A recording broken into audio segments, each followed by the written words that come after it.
ذرا ایک منظر سوچیں، سال 1973 ہے۔ مشرق وسطیٰ کی دو سب سے طاقتور فوجیں جو اس وقت کے جدید ترین سوویت ٹینکوں اور جہازوں سے لیس ہیں، ایک اچانک حملہ کرتی ہیں۔ شروع میں تو انہیں زبردست کامیابی ملتی ہے، لیکن کچھ ہی دنوں میں ان کے درمیان رابطے اور ہم آہنگی کے مسائل سامنے آنا شروع ہو جاتے ہیں۔ یہ ایک تاریخی واقعہ ہے جو ایک ایسے مسئلے کی طرف اشارہ کرتا ہے جس پر آج ہم بات کرنے والے ہیں۔ آج ہم ظہیر احمد میر کی کتاب دی نیوکلیئر امبریلا کے ایک بہت ہی دلچسپ حصے پر گہرائی سے بات کر رہے ہیں۔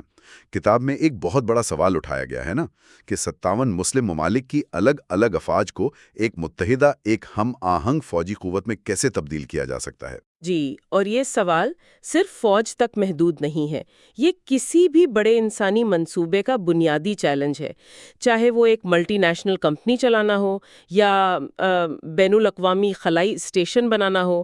جب مختلف ثقافتوں، زبانوں اور نظاموں سے تعلق رکھنے والے لوگ ایک ساتھ کام کرنے کی کوشش کرتے ہیں تو سب سے بڑا مسئلہ ہم آہنگی پیدا کرنا ہوتا ہے۔ تو یہ کتاب ہمیں اسی چیلنج کو ایک فوجی نقطہ نظر سے دیکھنے کی دعوت دیتی ہے، لیکن اس کے جو سبق ہیں وہ بہت وسیع ہیں۔ بالکل، تو چلیں اس موضوع کو کھولتے ہیں۔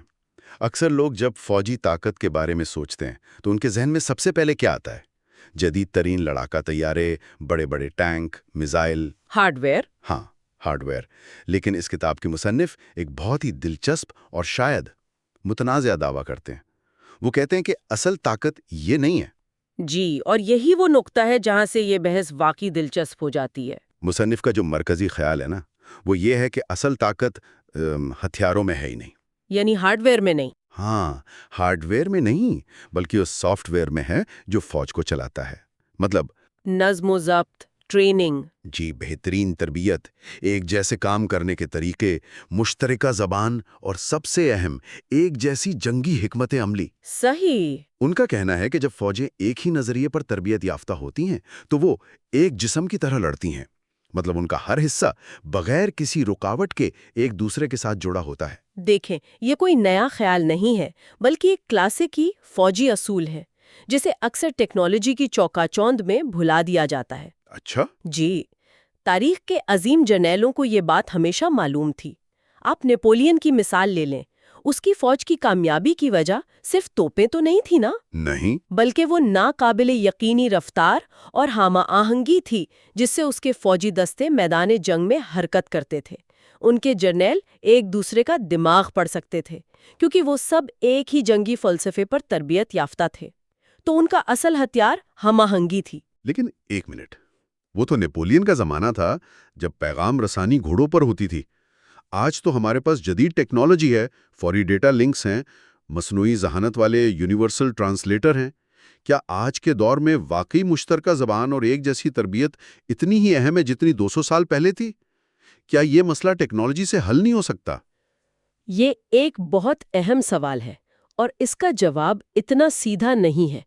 ٹیکنالوجی یقیناً مدد کرتی ہے، لیکن وہ انسانی عنصر کی جگہ نہیں لے سکتی۔ میدان جنگ میں جہاں ہر سیکنڈ کی اہمیت ہوتی ہے، آپ ٹیکنالوجی پر 100% انحصار نہیں کر سکتے۔ ڈیٹا لنک جام ہو سکتا ہے، ٹرانسلیٹر غلطی کر سکتا ہے، لیکن ایک تربیت یافتہ فوجی کا ذہن اور اس کی جبلت جو سالہ سال کی مشترکہ ٹریننگ سے پیدا ہوتی ہے، وہ کبھی دھوکہ نہیں دیتی۔ صحیح۔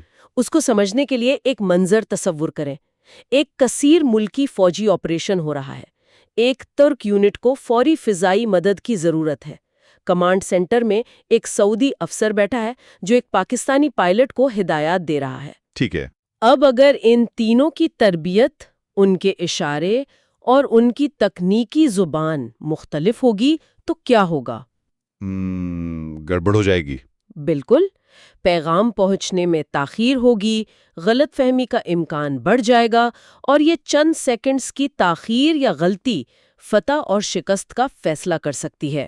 یعنی ٹیکنالوجی ایک ٹول ہے، بنیاد نہیں ہے۔ یہ تو ایسا ہی ہے جیسے ایک آرکیسٹرا میں ہر موسیقار بہت ماہر ہو لیکن سب کے پاس موسیقی کی شیٹ مختلف ہو۔ بالکل صحیح مثال ہے، نتیجہ صرف شور ہوگا۔ تو مصنف بنیادی طور پر ان 57 افواج کے لیے ایک ہی میوزک شیٹ لکھنے کی بات کر رہے ہیں۔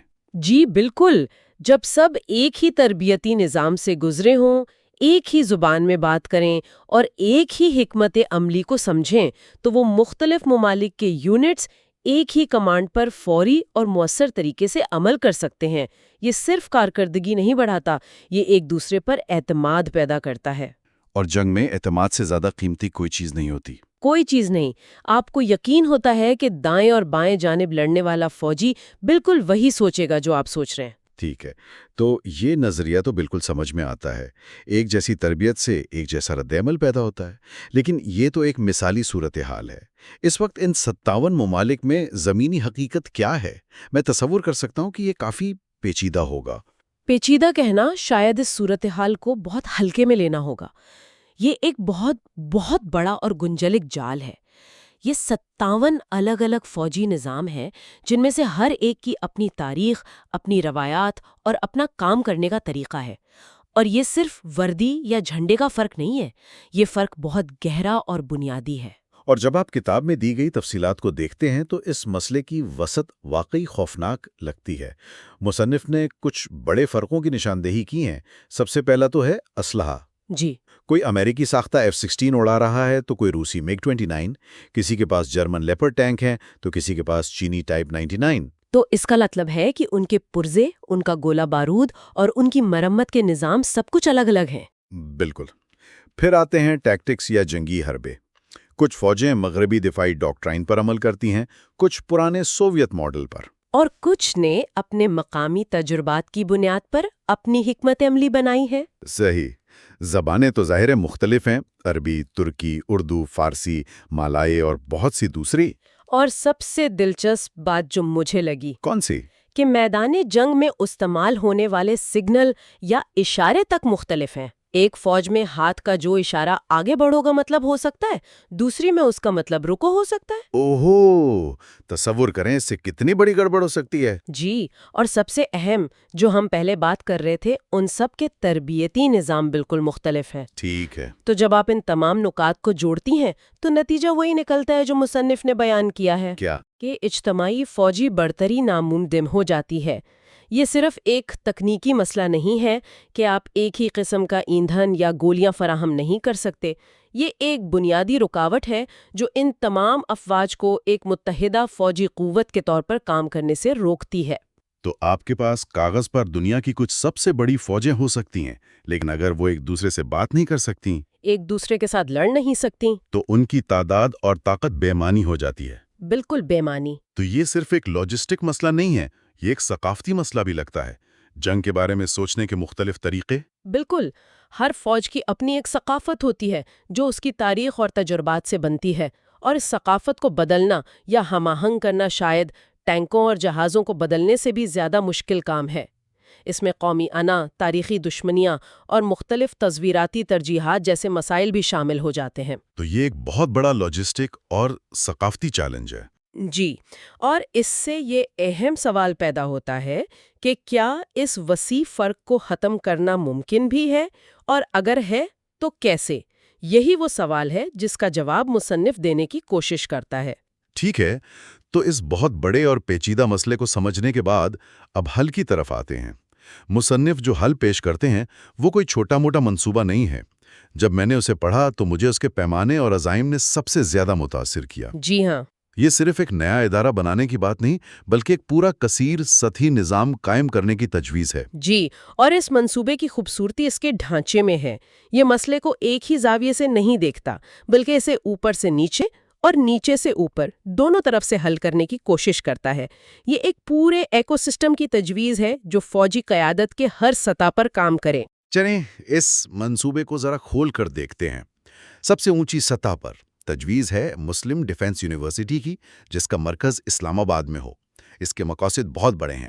پہلا تو یہ کہ تمام رکن ممالک کے اعلیٰ افسران یعنی کرنل اور بریگیڈیئر سطح کے آفیسرز کی مشترکہ تربیت ہو، تاکہ وہ ایک دوسرے کے ساتھ کام کرنا سیکھیں۔ بالکل۔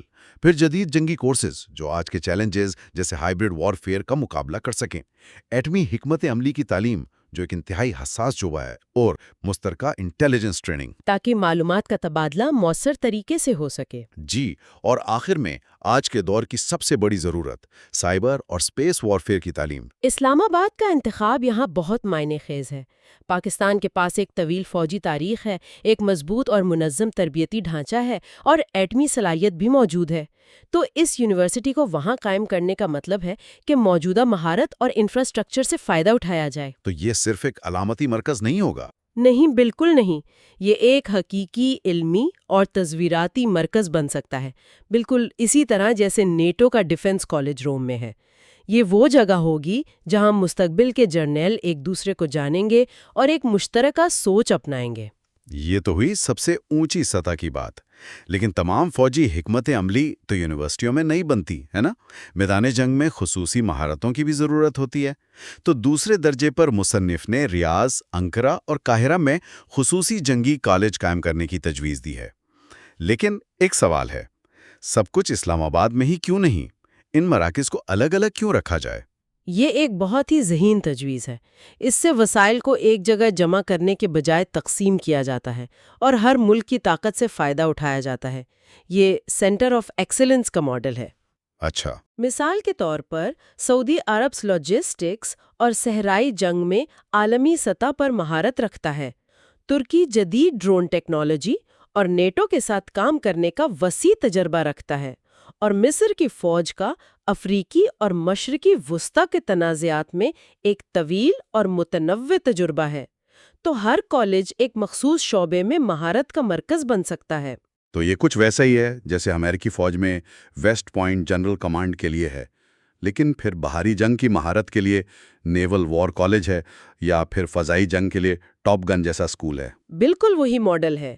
اس سے صحت مند مسابقت بھی پیدا ہوگی اور ہر شعبے میں مہارت کا معیار بھی بلند ہوگا۔ ٹھیک ہے، تو ہمارے پاس جرنیلوں کے لیے ایک یونیورسٹی ہو گئی اور ماہرین کے لیے خصوصی کالج ہو گئے، لیکن جنگیں تو زمین پر لڑی جاتی ہیں۔ ان سپاہیوں اور جونیئر لیڈروں کا کیا ہوگا جو اصل میں لڑتے ہیں؟ اور یہی سب سے اہم سوال ہے۔ مصنف نے اس منصوبے کی بنیاد کے بارے میں بھی سوچا ہے۔ تیسرے درجے پر کراچی اور کوالالمپور میں جونیئر لیڈرشپ اکیڈمیز قائم کرنے کی تجویز ہے۔ مجھے یہ حصہ سب سے اہم لگا، کیونکہ اس کا مقصد فوج کی بنیاد کو مضبوط کرنا ہے۔ بالکل، یہ نقطہ شاید سب سے اہم ہے۔ یہ اس پورے منصوبے کی بنیاد ہے۔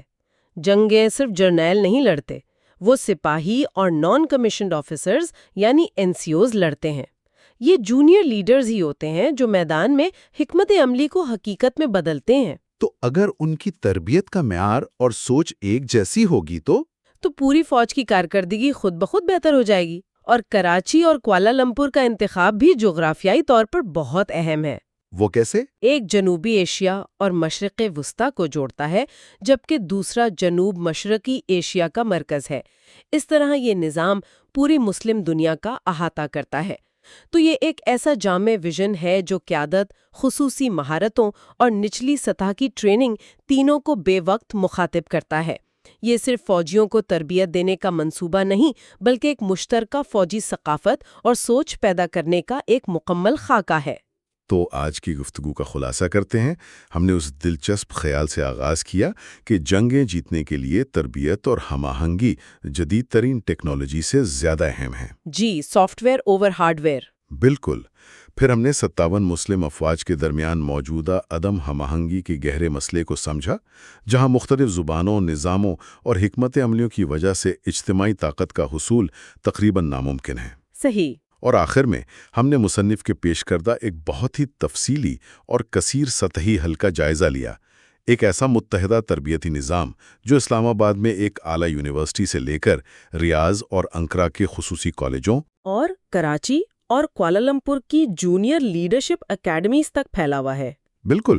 اور اگر ہم اس پوری بحث سے ایک کلیدی نقطہ نکالیں تو وہ یہ ہے کہ اس کا اصل سبق صرف فوجی حکمت عملی کے بارے میں نہیں ہے، یہ اس سے کہیں بڑا ہے۔ یہ بڑے پیمانے پر انسانی ہم آہنگی پیدا کرنے کے چیلنج اور اس کے امکانات کے بارے میں ہے۔ یہ ہمیں بتاتا ہے کہ اگر آپ مختلف ثقافتوں، زبانوں اور تاریخوں سے تعلق رکھنے والے گروہوں کو ایک مشترکہ مقصد کے لیے اکٹھا کرنا چاہتے ہیں تو آپ کو صرف نعروں یا جذباتی اپیلوں کی ضرورت نہیں ہوتی۔ آپ کو ایک ٹھوس نظام، مشترکہ ادارے اور ایک معیاری طریقہ کار کی ضرورت ہوتی ہے۔ یہ سسٹم بنانا اور اداروں کو قائم کرنے کا ایک سبق ہے جو کسی بھی شعبے میں لاگو ہو سکتا ہے، چاہے وہ کاروبار ہو، سائنس ہو یا سفارتکاری۔ یہ بہت ہی اہم نکتہ ہے۔ یہ صرف فوج کے لیے نہیں بلکہ کسی بھی بڑے اجتماعی منصوبے کے لیے ایک ماڈل ہو سکتا ہے۔ جی، اور اسی سوچ کو آگے بڑھاتے ہوئے میں سامعین کے لیے ایک سوچ انگیز سوال چھوڑنا چاہوں گی۔ ضرور۔ زبان، ایک جیسے کام کرنے کے طریقے اور متحدہ تربیتی یا تحقیقی مراکز، اگر انہی اصولوں کو ان 57 ممالک کے درمیان اقتصادی یا سائنسی ہم آہنگی پیدا کرنے کے لیے استعمال کیا جائے تو اس کا خاکہ کیسا ہوگا؟ بہت دلچسپ سوال ہے۔ ایک مشترکہ ٹیکنالوجی یونیورسٹی کیسی نظر آئے گی؟ ایک متحدہ تجارتی نظام جو ان سب ممالک کو جوڑے وہ کیسا کام کرے گا؟ یا ایک مشترکہ سائنسی تحقیقی ادارہ جو ان سب ممالک کے بہترین دماغوں کو اکٹھا کرے؟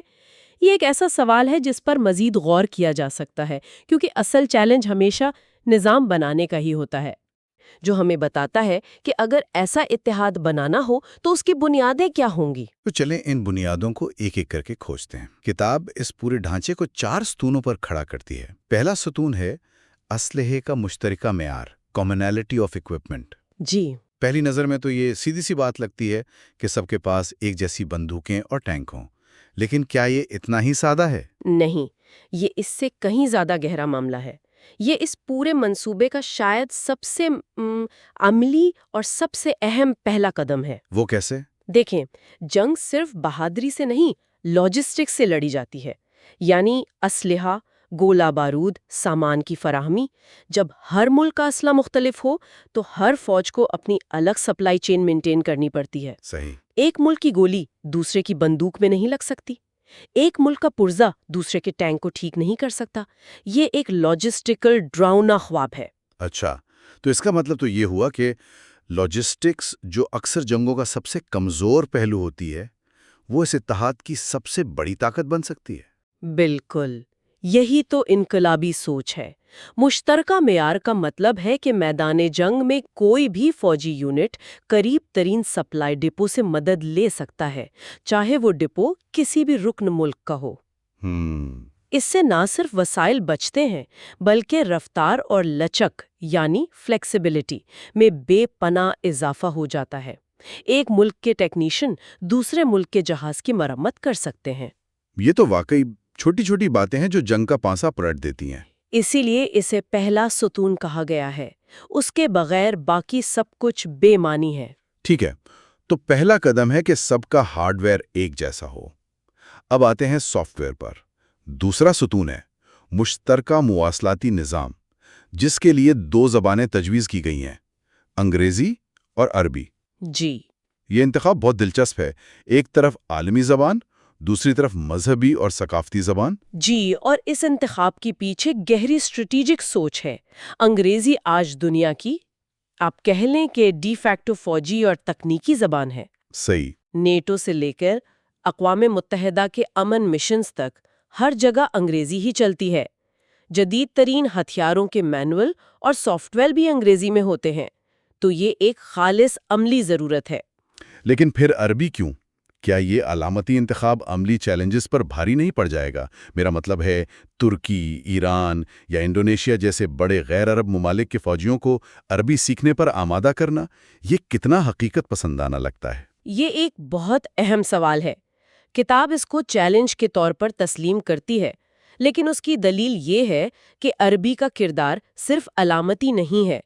یہ اس اتحاد کو ایک مشترکہ ثقافتی اور تاریخی شناخت فراہم کرتی ہے جو صرف انگریزی سے ممکن نہیں۔ اچھا۔ مقصد یہ نہیں کہ ہر سپاہی روانی سے عربی بولے، بلکہ یہ کہ کمانڈ کی سطح پر اور مشترکہ آپریشنز میں ایک بنیادی فہم موجود ہو۔ تو یہ اتحاد کا جدید دنیا سے بھی جوڑتا ہے اور اس کی نظریاتی بنیادوں کو بھی مضبوط کرتا ہے۔ یہ ہاں، لیکن آپ کی بات درست ہے، اس کو نافذ کرنا شاید سب سے بڑے چیلنجز میں سے ایک ہوگا۔ اچھا، تو اسلحہ اور زبان ایک ہو گئی، لیکن میدان جنگ میں تو فیصلے سیکنڈوں میں ہوتے ہیں۔ مختلف فوجوں کے سپاہی ایک ہی صورتحال پر ایک جیسا رد عمل کیسے دیں گے؟ میرے خیال میں یہیں پر تیسرے ستون کی اہمیت سامنے آتی ہے۔ مشترکہ جنگی طریقہ کار۔ جی، کامن کامبیٹ ڈاکٹرن، جس سے ہم SOPs بھی کہتے ہیں۔ آپ نے بالکل صحیح پکڑا ہے۔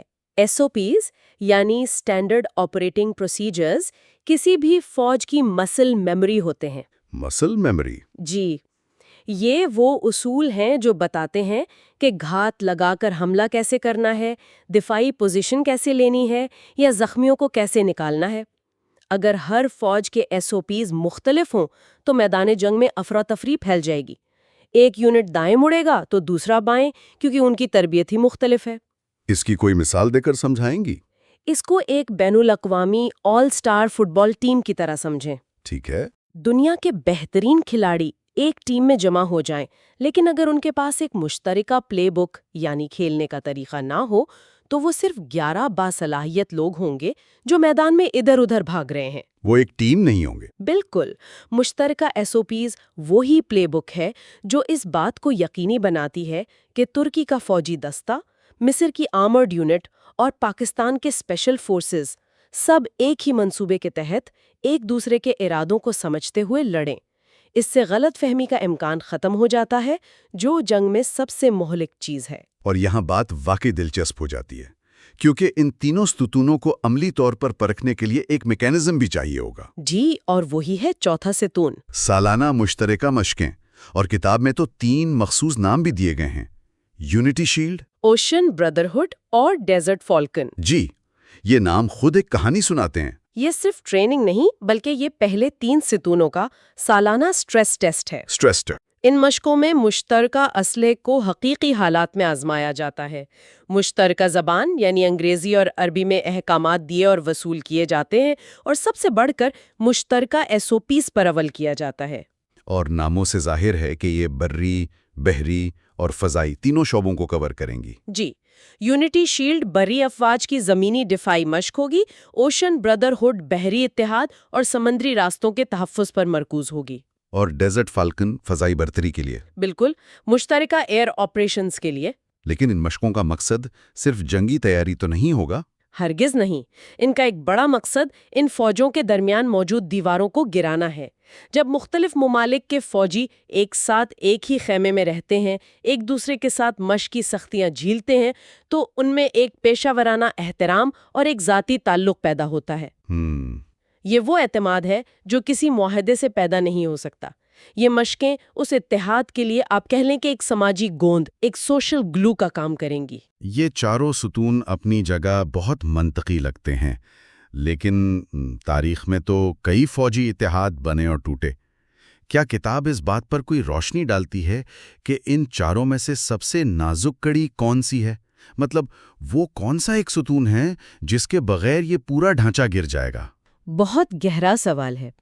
کتاب براہ راست کسی ایک کو سب سے نازک نہیں کہتی، لیکن اگر آپ اس کے فلسفے کو سمجھیں تو وہ مشترکہ جنگی طریقہ کار یعنی SOPs اچھا، اور اس کو یقینی بنانے والی مشترکہ تربیت پر سب سے زیادہ زور دیتی ہے۔ کیوں؟ کیونکہ اسلحہ خریدا جا سکتا ہے، زبان سکھائی جا سکتی ہے، لیکن ایک مشترک سوچ، ایک مشترکہ عسکری ثقافت پیدا کرنا سب سے مشکل اور سب سے ضروری کام ہے۔ صحیح۔ اگر سوچ ایک نہ ہو تو بہترین اسلحہ اور مشترکہ زبان بھی میدان جنگ میں ہم آہنگی پیدا نہیں کر سکتی۔ اور مشترکہ تربیت کا ذکر ہمیں اس تصور کے مرکزی نقطے پر لے آتا ہے: پاکستان کا کردار۔ مصنف پاکستان کو اس پورے ڈھانچے کی تربیتی ریڑھ کی ہڈی، دی ٹریننگ بیک بون کے طور پر پیش کرتے ہیں۔ یہ ایک بہت بڑا دعویٰ ہے۔ جی ہے۔ آخر پاکستانی ہی کیوں؟ کتاب اس کی بہت واضح اور ٹھوس دلیل دیتی ہے، اور وہ دلیل ہے پاکستانی فوجی تربیتی اداروں کی عالمی ساخت اور تجربہ۔ ان اداروں کے نام بھی گنوائے گئے ہیں: پاکستان ملٹری اکیڈمی کاکول یعنی PMA کاکول، جی، command and staff college Quetta, SSG headquarter یعنی پاکستان کی اسپیشل سروسز گروپ کا مرکز، ایئر وار کالج اور نیول وار کالج کراچی۔ حقیقت یہ ہے کہ یہ ادارے صرف پاکستان میں نہیں بلکہ دنیا بھر میں اعلیٰ معیار کے لیے جانے جاتے ہیں۔ صحیح۔ کئی دہائیوں سے دوست ممالک کے افسران یہاں سے تربیت حاصل کرتے رہے ہیں۔ بالکل۔ تو اس کا مطلب یہ ہوا کہ پاکستان صرف ایک ٹریننگ گراؤنڈ فراہم نہیں کرے گا بلکہ اس اتحاد کی پوری فکری اور نظریاتی بنیاد رکھے گا۔ آپ نے بالکل صحیح سمجھا ہے۔ مصنف کا نقطہ یہ ہے کہ پاکستان کے پاس نہ صرف یہ عالمی معیار کا انفراسٹرکچر موجود ہے بلکہ ایک ٹریننگ فلسفی بھی ہے۔